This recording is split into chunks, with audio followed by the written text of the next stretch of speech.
Donc, parmi les livrables donc, de World Package 2, donc nos travaux numéro 2, nous avons essayé quand même, dans de ce projet, de mettre en place ce que l'on appelle la cartographie des processus de l'enseignement supérieur. Donc, il fait partie des livrables de ce projet. Bon, le livrable principal, c'est la plateforme, mais quand même dans chaque lot, donc il y a des livrables. Donc pour nous quand même au niveau de Work Package 2, qui concerne tout ce qui est processus et modélisation, donc quand même nous avons essayé de faire un travail, on va dire, c'est un début. Nous avons essayé quand même d'avoir quelques processus de pilotage, quelques processus de réalisation et quelques processus support. Mais bien sûr, donc nous l'avons dit, support, c'est pour aider les processus de réalisation à fonctionner correctement, mais le pilotage, beaucoup plus, c'est le management de la qualité et c'est la gestion par objectif. Et c'est au niveau de la gestion managériale que ces processus vont avoir lieu. C'était pas facile d'arriver à ça quand même. Hein. Nous avons travaillé beaucoup. Nous avons travaillé sur le RNAKS au départ avec une manière, monsieur, vous aidez, vous me corrigez. Nous avons travaillé sur le RNAKS objectif par objectif, étape par étape, preuve par preuve. Mais on s'est rendu compte qu'en quoi c'est pas la bonne méthode. Et à un moment donné, donc on a changé. Nous avons préféré classer les processus par, on va dire, par type que d'essayer d'avoir des indicateurs ou bien des processus par indicateur. C'est vraiment délicat. Je termine. Je vous le débat. S'il y a des questions auxquelles on peut répondre, on va répondre. Donc, mes deux collègues, M. Aïdat et M. Bouzidi, donc, ils peuvent m'aider à répondre à certaines questions concernant beaucoup plus techniques. Mais sachez bien que faire ce travail, ça peut prendre des années et des années. Moi, je suis sûr et certain, ce n'est pas une chose facile. Avoir tous les processus au sein d'un établissement d'enseignement supérieur, ce n'est pas une chose facile. Mais chacun de nous, si il essaie de voir, de changer un peu la manière avec laquelle il travaille, la manière avec laquelle il réfléchit par rapport à la gestion du quotidien, et penser à celui qui va venir après lui, c'est déjà un acquis. Et j'espère que cette plateforme-là, on le saura dans une semaine, c'est ça. Si vraiment donc elle sera opérationnelle ou pas, puisque nous avons un domaine qui est la formation doctorale que nous avons détaillé, que nous avons travaillé dans le moindre détail concernant donc l'offre de formation de la candidature de l'étudiant sur la plateforme Progress jusqu'à la soutenance de l'étudiant. Ce parcours-là, il est bien fait sur Progress, mais sans qu'il y ait cette approche processus dans la programmation qui était sur cette plateforme-là. Nous allons essayer de le modéliser, nous allons essayer de l'implémenter sur la plateforme Progress Digitac et on verra qu'est-ce qu'on va avoir comme résultat. Je vous remercie pour votre attention. Bon, s'il y a des questions, s'il y a des éclaircissements, je vais essayer de vous les donner. Alors donc, Madame Belhoussi, je pense qu'elle a oublié. Pour le mercredi matin, donc, nous allons vous revoir pour parler tout ce qui est processus et indicateurs et tableau de bord. Peut-être on va ajouter une deuxième conférence sur le management par les processus. On verra si on pourra faire donc une conférence sur le management par les processus. Et puis donc le jeudi matin, nous allons revoir les enseignants, bien sûr qui sont présents par les ATS, les enseignants, pour faire un atelier sur un processus qu'on a choisi, que vous pouvez choisir, il n'y a aucun souci, la délibération au sein des facultés ou bien des départements. Nous allons voir ce processus. Nous allons essayer de mettre tous les détails, parce que vous avez des fiches Excel à remplir, c'est pas aussi simple que vous le croyez. Vous allez avoir des sous-processus donc à définir, à mettre en place. Vous avez donc ce qu'on appelle la fiche d'identification d'identification de processus. Vous avez la spécification de processus. Vous avez des risques. Vous avez aussi les indicateurs à mettre en place. Et puis, bien sûr, pourquoi pas, si on pourra le faire, c'est de schématiser, même avec, c'est un dessin pour les enseignants. Ils vont faire donc un dessin pour cartographier un peu le processus de délibération. Nous allons essayer de faire ça.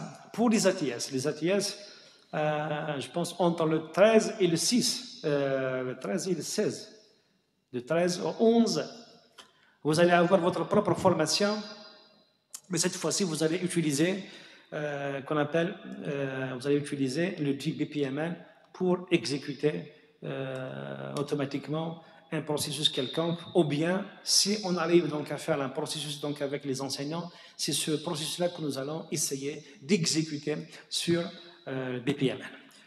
C'est tout ce que j'ai à dire. Donc n'oubliez pas le rendez-vous de mercredi matin et celui de jeudi matin. Voilà, comme ça.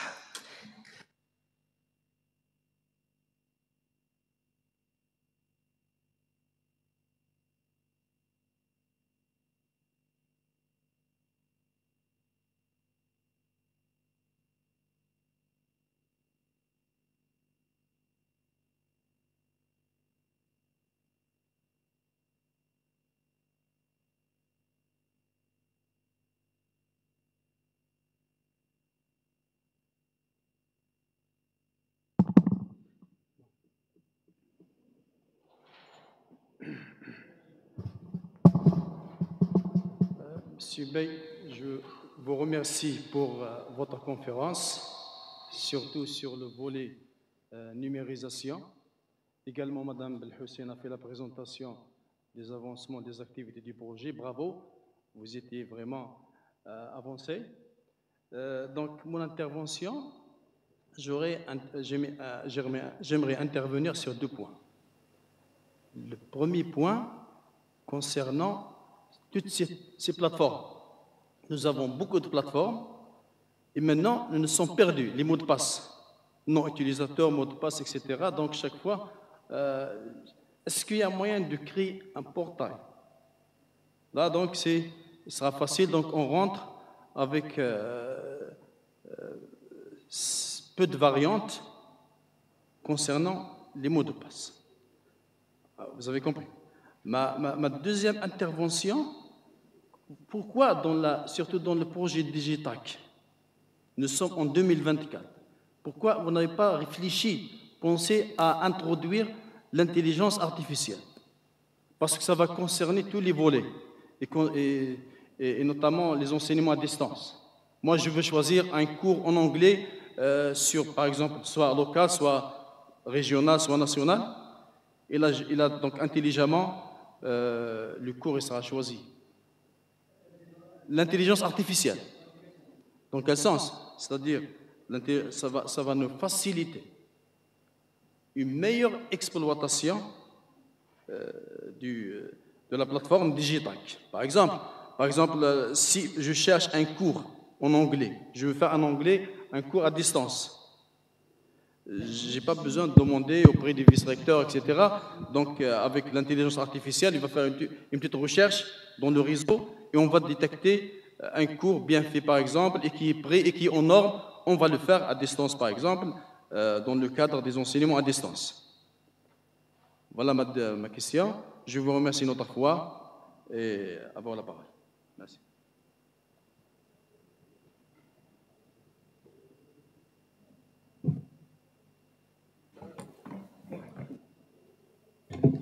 Bonjour tout le monde. D'abord, je tiens à remercier donc, mes collègues pour leur présentation. Et je remercie donc tout le monde d'avoir assisté à cette conférence-là. J'espère que bon, on a réussi notre mission. Par rapport à la question donc, en ce qui concerne l'intelligence artificielle, moi, je pense que quand on réalise une plateforme de digitalisation, en ce qui concerne le côté implémentation de la plateforme, l'intelligence artificielle peut être intégrée à l'intérieur. Quand on parle de processus, on sait bien que par rapport à une entreprise bien par rapport à l'université, il y a des différences. L'entreprise, qu'est-ce qu'elle cherche? Elle cherche particulièrement le profit, le bénéfice, mais bien sûr, en contrepartie, il faut réaliser une qualité du produit, etc. Alors, il y a les paramètres qu'il faut gérer généralement au niveau d'une entreprise. Vous avez le temps et vous avez aussi les coûts. Donc, il faut minimiser le temps et il faut minimiser aussi les coûts. Donc, minimiser le temps, ça veut dire on va augmenter la productivité. Les coûts, bien sûr, c'est important aussi comme paramètre d'un produit. Il faut que le produit que réalise l'entreprise soit compétitif. Donc, mais par contre, à l'université, vous avez le temps, il est souvent fixé. Vous avez par exemple une formation qui dure 5 ans, donc là, c'est 5 années. Ensuite, quand vous avez des processus à l'intérieur, c'est pas la même chose qu'en entreprise. Le temps, vous avez la formation d'un diplômé dure par exemple 5 ans. Là, on ne peut pas la réduire. Et à ce moment-là, au niveau du processus, on peut jouer sur certains paramètres, par exemple des activités qui sont en série, des activités qui sont en parallèle. Ensuite, le personnel qui est dédié à cette activité, les moyens, etc. Et un processus donc d'intelligence artificielle peut intervenir de telle sorte à optimiser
C'est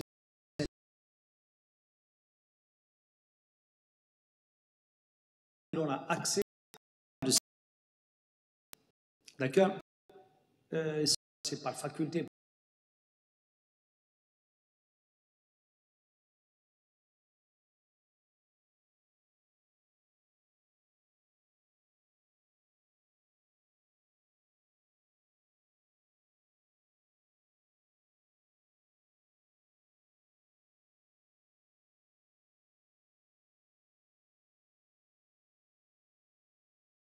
Auquel j'ai pensé, par exemple, la gestion, quand j'étais vice-doyen, j'ai pensé à la gestion automatique, automatiser la gestion de conseil scientifique du département et de la faculté et celui de... Pourquoi? Parce que l'information, elle est difficile